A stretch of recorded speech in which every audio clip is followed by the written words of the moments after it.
Hello and welcome to Inside the Birds with Geoff Mosher and Adam Caplan. And of course, we're starting our NFC East preview series. We do it each summer. And when we do it, we bring back the man who breaks down more NFL tape than anybody that we know, the godfather of tape breakdown, Greg Cosell. Greg, welcome back. Excited to start the NFC East preview series with you.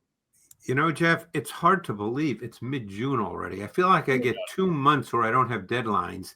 And then all of a sudden I'm back in deadline mode, and those 2 months go by really fast. Yeah, well, Greg, because you live in a tape breakdown cave and probably don't get out very much, you probably don't realize that from a weather standpoint, it felt like fall for most of spring, and now it's about to feel like dead middle of summer with 90 and 100-degree temperatures. I know. I saw that. I happen to see. Yeah, it's going to be next, I guess, in 3 or 4 days, it's going to start. Yeah, it's going to be crazy. It's crazy. But, hey, it's a great time to look at the NFC East. The draft is over. Sure. Like the major part of free agency is over. Coaching changes have happened. And we're going to start with the Dallas Cowboys. And, Adam, this one becomes interesting because we usually save that for third in the pecking order. We get the Giants and Washington out of the way. Then we get to the meat and potatoes with the Dallas Cowboys and then finish it off with the Eagles. But there's been a little bit of a changing of the guard or the hierarchy in the NFC East last year. And Dallas, Greg, is a team that is coming off a losing record. They were 7-10 last year. They made significant changes in the offseason. And we should really start with what you know, and Adam will get into some of your stuff too, just about the new head coach, the philosophy, what you're expecting from, say, a scheme or personnel kind of grouping look with Brian Schottenheimer now as their offensive coordinator. Greg, when you think Brian Schottenheimer, you think what? I mean, I think that ideally he's a coach that wants to be balanced. Now, that's obviously not a profound statement, and it's not an amazing thing to say. But Brian Schottenheimer has always done well where he's been with quarterbacks. But I think it's always been part of a pretty balanced offense. In other words, he's not just a throw ball guy. And I think what they've done in the offseason kind of speaks to that a little bit. And we can get into kind of the specifics of what I think their run game will look like. But there's no question in my mind that he wants a little more physicality in his offense, and he wants a run game to be a determining factor. And I think that's where it'll start. And I think there's a chance they could do that. They've got some unknowns, but they've also got the kinds of players that I think would speak to a specific kind of run game. And Adam, wouldn't you say, just because we've talked about how Schottenheimer, when he was with Pete Carroll, wanted Pete to open it up a little bit more? Yes, you can be foundationally run, but wanted the whole Russ Cook thing. Yeah. This will be his opportunity, Adam, right, to kind of put his final say, like, yes, we can run the ball, but I'm curious to see, as Greg mentioned, what his impact will be on the quarterback in the passing game. Yeah, he and by the way, a couple things on Shotty. He coaches quarterbacks hard. Well. Yeah, he was brought in specifically to coach Russell Wilson hard. And it did actually work until Pete Carroll and Shotty had a philosophical difference. Shotty's very analytical. The let Russ cook movement was Schottenheimer's idea. Now, I will tell you, the Seahawks have been after Pete for years. Hey, could we be more aggressive earlier in the game throwing? Yeah, we're going to run the ball, no question. But we'd like to come out and throw it early. And that's what he did in 2020. And that was the season where Wilson had 28 passing touchdowns in 8 games, which is Dan Marino-like from a number standpoint. Then it fell apart, and that's where Pete and Shotty had a disagreement on the function of the offense. But Shotty also has his dad's background of running the football. So you're mixing both worlds, Geoff, is the looking forward, throwing the ball, but yet you still want to be balanced, as Greg talks about. It's an interesting balance of the two. But I find it interesting, though, when you look at this situation with Dak Prescott coming off another injury, are they going to just come out and try to – because you've got a number of running backs, which we'll get into. Are you going to try to come out running? But they made the trade for George Pickens. You've got CeeDee Lamb. And you got Jake Ferguson's a good tight end. It's really interesting, Geoff, as we throw it back to you, how they're going to attack defenses. Well, here's what I want to get with Greg on, the point you're making on quarterbacks, because I thought one area that Dak developed well, Greg, under Mike McCarthy in that West Coast offense was, and really you saw 2 years ago, obviously more than last year when he was hurt, but if it's there, he throws to his tight end, he throws to CeeDee Lamb. But if it wasn't there, he was starting to use his legs again and get maneuverable and be able to move first down. So A, with the injury, you wonder if he's still going to be, wanting to do that. And B, I just wonder what Schottenheimer will introduce into his game to try to make him different. Let's get a little specific into the weeds, because this is my sense of what they're going to do.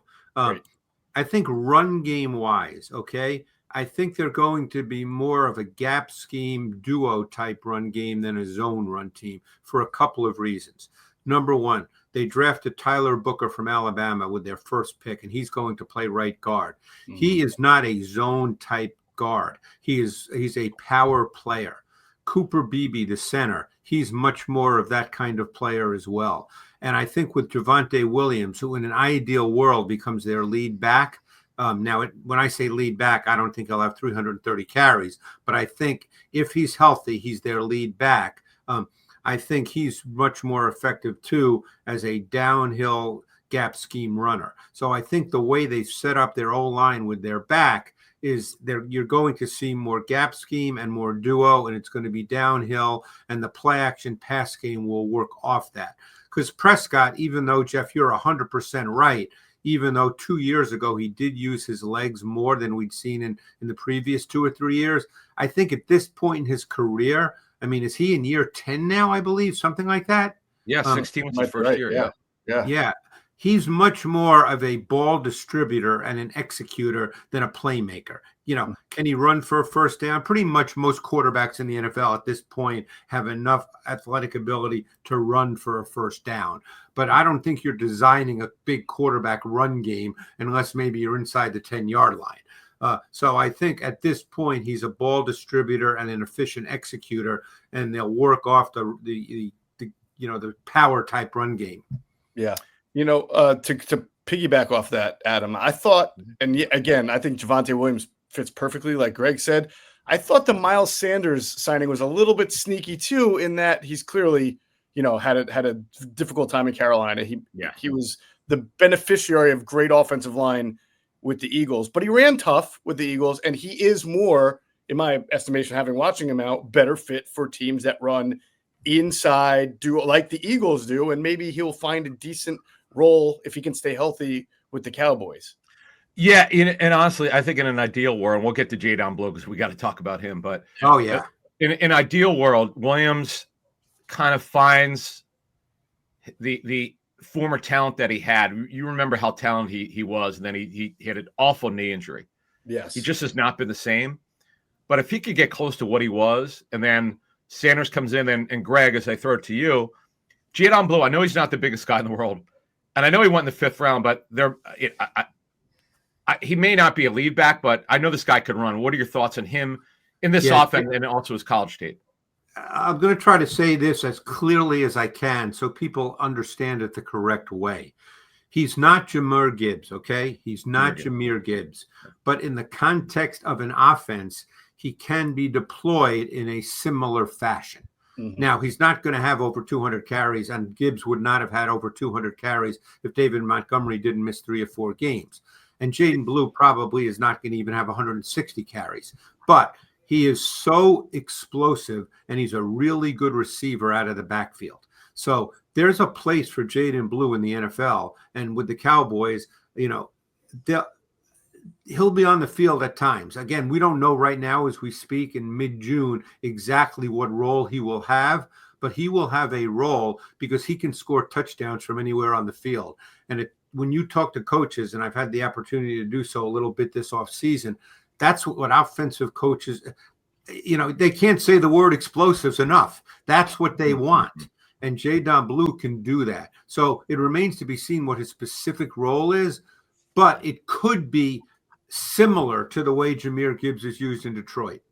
So speaking of explosive, let's sort of take a bigger view now of the offense. They add Pickens. Yes. A very good wide receiver, George Pickens, and they have CeeDee Lamb. Ferguson kind of had a down year, is injured, but I think we would all agree he's a pretty good tight end when he's healthy, and he has a good rapport with Dak Prescott. So when you look at the offense as a whole, Greg, what are you expecting philosophically, offensively, as far as route concepts or how they will attack with this offense? And B, do you think it's explosive enough to compete with the big explosive teams?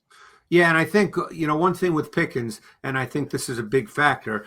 First of all, we know he's extremely talented. We're not going to get into the character stuff. I mean, the guy is a high level talent. But I think in the context of their offense, Pickens is a true boundary X. So now you play him in X because CeeDee Lamb is really at his best as a movement player. You can line CeeDee Lamb up at X. They've done that in the past because they were short on really quality wideouts. But now you have a clear boundary X in George Pickens, and CeeDee Lamb can do what he does best, which is really line up anywhere and be a movement player. That's the strength of CeeDee Lamb's game. And you made the point about Ferguson. Ferguson started to come on a couple of years ago when Dak was there, because one thing about Dak is he does throw the ball between the numbers. Dak is an aggressive thrower. He has no problem doing that. I can picture in my mind a number of catches Ferguson made at the intermediate levels, between the hashes. So, again, they're not going to have three guys with 90 catches, but I think Ferguson is assuming health will be more of a factor in the offense if Dak can play. Geoff, I do want to mention one guy. Someone on Shotty's coaching staff is Junior Adams, the receivers coach. Never coached in the NFL, but this guy's one of the best. He was one of the best college receiver coaches. He coached. He's a really well-known guy on the West Coast. Yeah, Cooper Kupp. He coached him in Eastern Washington. He was a co-coordinator and receivers coach at Oregon. This guy's a really good coach. Now he's a pro coach, Geoff. And now we got to see how he handles George Pickens. Because George Pickens, as Greg said, is an elite talent. And he also, by the way, is on a contract year. This is a huge year for him. I'm fascinated to see how this thing's going to work out. All right, I think I'm sorry, Geoff. I think we'd be remiss, and I don't know where you're going to go, so I don't want to jump on you, but we'd be remiss if we didn't mention Tyler Guyton. I didn't know if you were going to go there. Exactly. That was where a I good was subject for me. Good. Left tackle. Yeah. Yep. Good. The point I was going to make to sum up their offense, Greg, is that based on what we have discussed about their philosophy now under Schottenheimer, and with Dak needing to stay healthy for this team to be productive, they need their offensive line to be as good for them as to draw the way the Eagles is for them and the way they run their offense. And that, to me, means Tyler Guyton has to take a big step as their left tackle. Everybody else, I think, plays pretty well. Yeah. He's a big part of what they need to do. Yeah, and he struggled as a rookie because don't forget, he only played 14 games to tackle at Oklahoma, and he played right tackle. And the transition from right tackle to left tackle is so much bigger than people might think. And he really struggled. I've been very fortunate to go to the O-line masterminds for the last couple of years, and I'm going to go again this year. And you could see that he struggled with his set, number one, and his stance. And then that's the first thing that these O-linemen say, stance. And he struggled with it. He was on the other side, and he just didn't have a lot of experience playing tackle. And then the next part is he struggled with his set. And what happens when you struggle with your set is you become you just struggle then with speed to power. You're susceptible to it because you're never really, they always talk about setting your house. He'd never really set his house, and guys would just get into him and they would drive him back. So it's a technique thing. He's a very talented guy in terms of athletic skills. He's got really light feet. I think he even went to Oklahoma as a tight end. He's got very light feet. He's got the sort of athletic traits you look for to play left tackle. He just really needs a lot of technique work. Right. Geoff, real quick. Again, they have a coach an offensive line coach who's not worked in the NFL before. It's Connor Riley, who was a former offensive coordinator at Kansas State. And being that Guyton's a project right now, that's something we're going to have to watch. That's a big deal. It's a big deal. That's a great point, Adam. That's a great point. Yeah. So I think I'd have to say, as we summarize the Dallas offense, I'm not completely convinced that Javonte Williams, who really has not been the same guy coming back from the injury, paired with Miles Sanders, is going to be the effective dynamic run game they need for this offense. And I would say Jalen Tolbert really needs to come into his own this year, because I still think in general, the offense outside of CeeDee Lamb and your occasional splash to Pickens is missing an explosive element. Now, maybe again, it's Ferguson Hard to get it from the tight end spot, but maybe it's Jadon Blue being better. But I thought by now that would be the discussion about Jalen Tolbert and what he could bring to this offense.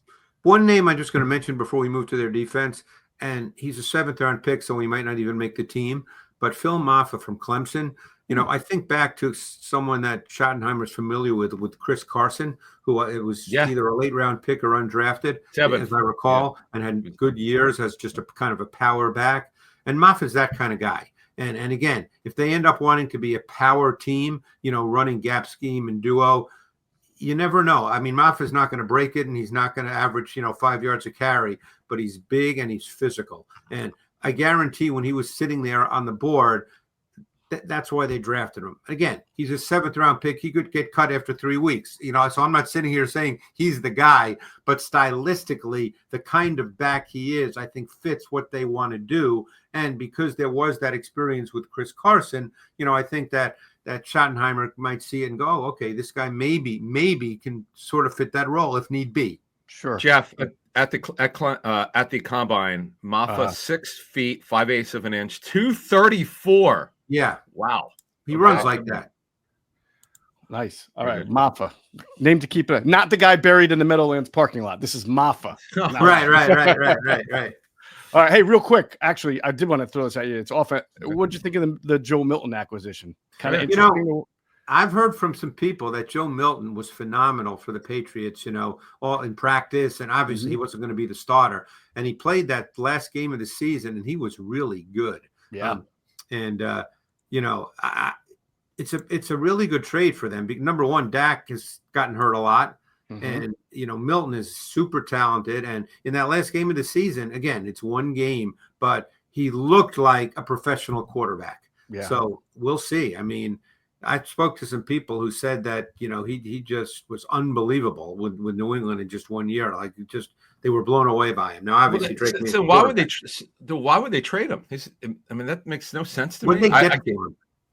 It was late. It was like the 6th or 7th round pick. His arm strength, Geoff. Oh, I remember just watching at the combine, which is ridiculous. At the Senior Bowl, and I'm going back since 2002. I don't remember seeing a strong arm. I saw Carson Palmer throw. He at the Senior Bowl in 2003. I mean, seeing that, and Flacco's right there, but this kid's arm is ridiculous. But the problem has always been with him is accuracy. He's just never had it. Yeah, it's a challenge. Yeah. Well, no, but certainly higher upside than interesting acquisition. Yep. Yeah, absolutely. Sky Motor Cars in Westchester is a different sort of dealership. All it takes is one look at their Highline pre-owned vehicles that people all over the country want and need. Owner Brett Schulter makes sure you don't spend a dime of your money before you purchase the car. Sky Motor Cars allows you to make all the decisions regarding your next vehicle. At Sky Motor Cars, you never have to spend more than necessary. Visit SkyMotorCars.com today or call 610-918-7225. All right, let's transition to defense. Again, new coach, new person presiding over the defense. Of course, it's Matt Eberflus, the former Chicago Bears head coach, former Colts defensive coordinator.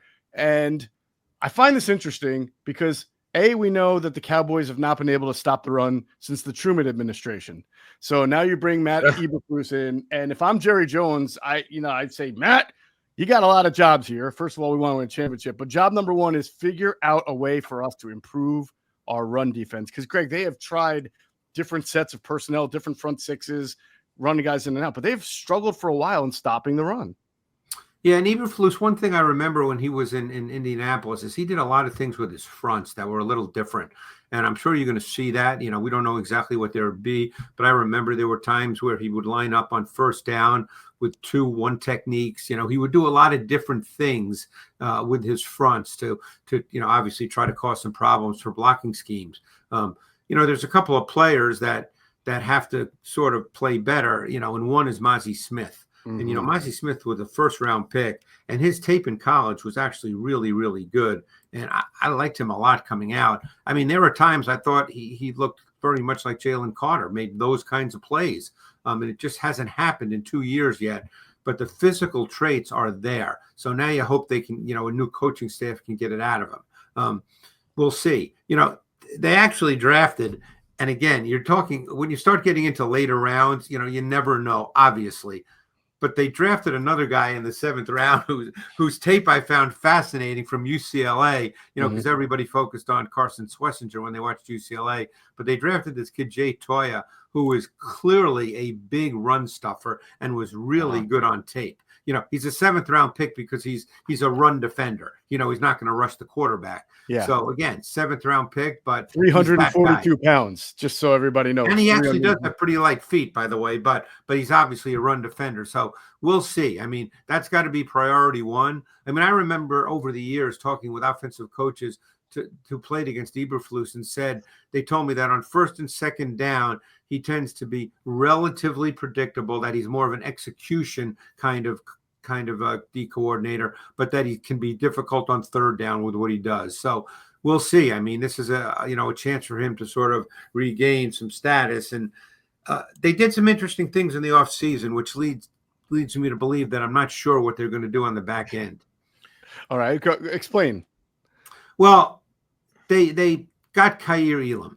And Kaiir Elam was a 1st round pick for the Bills, 3 years ago. Yeah. And the strength of what he does is man coverage. He's a press man player. He's not a good zone player. And that was the issue with the Bills, because Sean McDermott is very detailed in his zone coverage concepts. And Elam never quite picked it up. And in fact, when Elam had to play and start, they ended up playing more man coverage because he can't play zone very well.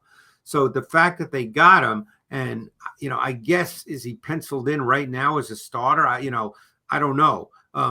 But the point I'm making is that getting Elam and having Diggs back healthy, who's a really good man corner as well. They drafted Revel in the 3rd round. He's a pure press man corner. Is just going to be, a majority or a high percentage man defense, even though Eberflus has not necessarily been a high percentage man defensive coordinator. The players they have fit that better. Couple things. Diggs right now is very questionable to doubtful that he'll be ready for the start of the season. He had a follow-up surgery on the ACL, and then Ravel obviously is coming off an ACL, so we'll have to see about that. So there are questions. I mean, they still have Andrew Booth, who teams picked on when he was able to play. You mentioned Elam. Kid Kalen Carson was drafted last year. And, of course, Jerron Bland, who we've talked a ton about on the show. Who's still on the roster is Troy Pride. You might remember, was a draftee of the Panthers. So Geoff, they have a ton of corners, but they have a lot of questions at corner. And I'm sort of fascinated by what Greg said, because, I mean, this is what Dan Quinn did when he became the Cowboys coordinator. He was known as the cover 3 guy, the zone defense guy in Seattle, right? And then he came to Dallas and just decided he was going to play man and blitz a lot. And maybe I almost think if Eberflus did that, that would be even a stranger deviation, because, I feel like his reputation was not just playing zone, but almost soft zone. Like, you try to get a front 4 rush, but he didn't have that kind of attack Seattle defense that would really burden, hit you and bang you around. It was just like kind of a good Colts defense that was hard to move the ball against when they were at their best. So that would be a real big deviation for him. But you got to play to your personnel. Yeah. So getting back to the front 6, though, if the mission is to get better against the run and have Mozzie Smith finally come into his own, Jay Toya gets in there, I wonder about their linebacker level. Obviously, Demarion Overshone, very talented, but coming off another injury. And then Kenneth Murray is a light, undersized linebacker, not necessarily your guy that you think is going to come in and thump against the run. So I wonder still if they have the personnel. Well, Murray's a fascinating guy. He's not really, Geoff, he's not really undersized. He's over 240. Yeah, that's true. Isn't he short, though? Like 5? No, he's 6'3", 245. I had the wrong dimensions on him. Okay. Yeah. The problem with Murray, and the reason he's no longer in Tennessee, and the reason he was no longer in with the Chargers, is for all his athletic traits. And I loved him coming out of college, but college is different, and sometimes you can't pick this up, or I certainly didn't. So he just doesn't see things very well, and he's not a quick processor, which leads to him being a slow reactor. He's not one of those. You always hear key and diagnose, that term. Yeah. He's not that guy. So wherever he goes, what happens is you get excited about the athletic traits because he's 6'3", 240. He was in the same draft with Patrick Queen. Okay, he's a bigger, more athletic player than Queen, but Queen is just a better player, and Murray's, he just hasn't been able to reach that. I hate to use the word potential, but I mean, he just hasn't been able to play to his size and his athleticism because he just doesn't see it the way you have to see it. So he's going to get probably his final shot now because this is his third team, and I assume he'll be the starter. Although I got to tell you, there's one guy I've always really I knew liked. you were going to bring it up. We know you were going there. Jack Sanborn. And, it's funny because 2 years ago, he was an undrafted player out of Wisconsin. And, they send linebackers to the NFL, like crazy. Yep. And 2 years ago, he had to play a lot because 2 years ago, someone got hurt. I forget. And he ended up having to start.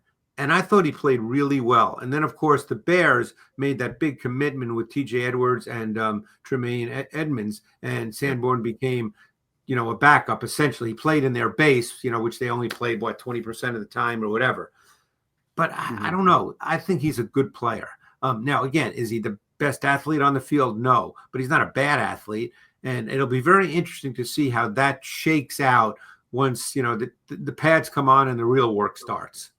All right, two rookies we want to talk about. Let's talk about Ravel before his ACL injury, and then Donovan Ezaraku, who I know some teams had a late one on him. He went in the second. What are your thoughts on these two kids?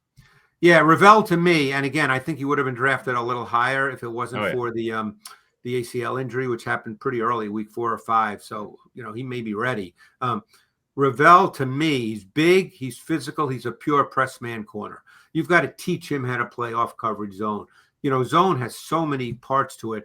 People just go, oh, well, they'll play zone. Well, if you play zone, you have to understand a lot of things. You have to understand route concepts, route combinations. You have to understand what the stress areas are in zone. You have to understand what the conflict areas are. You have to understand how to play the midpoint of routes.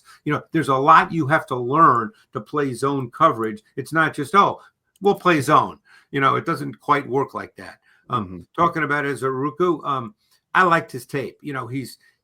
He's not big in terms of height, but I thought that he was powerful. I thought he knew how to use his hands reasonably well. I thought he was a really intriguing guy. Some teams, don't like their edge rushers to be 6'2", whatever way. He's not tall, but I think he's got a lot of good traits. And don't forget, they got Micah Parsons. I wanted to ask you about that. Let's go, because Matt Eberflus, to my recollection, both in Chicago and as defensive coordinator of the Colts, did not have a player like Micah Parsons. Well, there's not a lot of those guys. No, there are not. But I mean, even in the same stratosphere, I think his best pass rusher from the edge was maybe Justin Houston in Indianapolis, and then with the Bears, they really lacked good edge rushers outside of Montez Sweat. But those are not guys in the same vicinity. So, do you expect Eberflus, who's kind of known for, you said, doing some interesting things up front, but I don't know if he's ever had used a movable piece like Parsons. Do you expect Parsons to be more of an edge guy and just stay there? That's the question, because I think, Eberflus normally is a 4-man rush guy, normally. Yeah. And the question is, I think that you're asking, will they move Micah Parsons around as previous staffs did, where he lined up all over? I think that becomes a function of Ezaraku, even Marshawn Nealon, who was a 2nd-round pick a year ago, who showed flashes.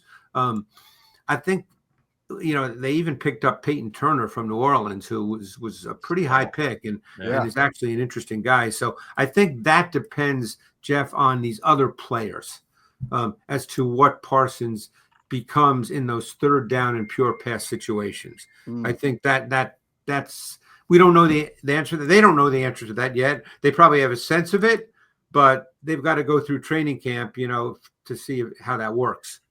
Geoff, I'll say this: they have a ton of talent on defense. Solomon Thomas is also there. Yes. Peyton Turner's had a number of injuries in his career. That's why the Saints move on from him, but he's talented. Greg mentioned Marshawn Nealon, who had a knee injury last year, but still has played well. Overshown, unfortunately, is coming back from another bad knee injury. Yeah.